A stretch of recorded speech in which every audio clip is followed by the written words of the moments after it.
வணக்கம் குழந்தைங்களா. இன்னைக்கு நம்ம மழலை கதை புத்தகத்துல பார்க்க போற கதையின் பெயர் கவினும் பெருமிதமும். ஒரு அழகான காட்டின் நடுவில் கவின் என்ற மயில் வாழ்ந்து வந்தது. கவினின் தோகைகள் வானவெள்ளின் நிறங்களை விட அழகாக இருந்தன. அவன் தன் அழகைக் கண்டு மிகவும் பெருமைப்பட்டான். அந்த காட்டிலேயே வெள்ளை என்ற பெயருடைய கொக்கு ஒன்றும் இருந்தது. வெள்ளை மிகவும் எளிமையானவன். அவன் ஆற்று ஓரத்தில் அமைதியாக மீன் பிடித்துக் கொண்டிருப்பான். ஒரு நாள் காட்டில் பெரிய நடனப் போட்டி நடந்தது. கவின் தன் அழகிய தோகையை விரித்து ஆடிய ஆட்டம் அனைவரையும் கவர்ந்தது.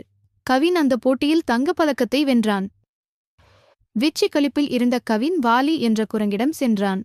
வாலி, இதைப் பார், நான் தான் இந்த காட்டிலேயே மிகச் சிறந்தவன். என் அழகுக்கு நிகர் யாருமில்லை என்று பெருமையாக கூறினான்.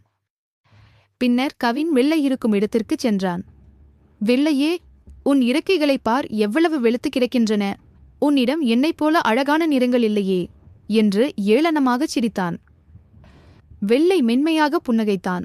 கவின், உன் தோகைகள் மிக அழகுதான். ஆனால் என் சிறகுகள் எனக்கு போதுமானவை. இவை என்னை மேகங்களுக்கு மேலே பறக்க வைக்கின்றன என்றான் வெள்ளை. திடீரென்று வானம் கருத்து போனது. பலத்த காற்றுடன் மழை பெய்யத் தொடங்கியது.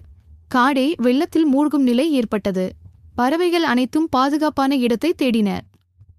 கவின் தப்பிக்க முயன்றான். ஆனால் அவனது கனமான தோகைகள் மழையில் நனைந்து மிகவும் பாரமாகிவிட்டன. அவனால் வேகமாக நகரக்கூட முடியவில்லை. அவன் சேற்றில் சிக்கிக் கொண்டான். ஆனால் வெள்ளையோ தன் வலிமையான சிறகுகளை விரித்து மழையையும் பொருட்படுத்தாமல் உயரே பறந்தான். அவனுக்கு மழை ஒரு தடையாகவே தெரியவில்லை.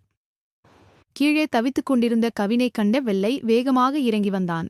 தன் நீண்ட அலகால் கவினின் பதக்கத்தை பிடித்து இழுத்து அவனை ஒரு உயரமான பாறையின் மேல் ஏற்றிவிட்டான்.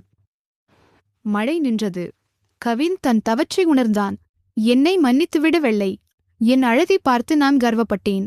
ஆனால் இன்று உன் எளிமையான சிறகுகள்தான் என் உயிரை காப்பாற்றின என்று தாழ்மையுடன் கூறினான். அன்று முதல் கவின் யாரிடமும் தற்பெருமை பேசவில்லை. திறமை என்பது பிறரை தாழ்த்தி பேசுவதில் இல்லை, மற்றவர்களுக்கு உதவுவதில்தான் இருக்கிறது என்பதை அவன் புரிந்து கொண்டான். கவினும் வெள்ளையும் சிறந்த நண்பர்களாயினர்.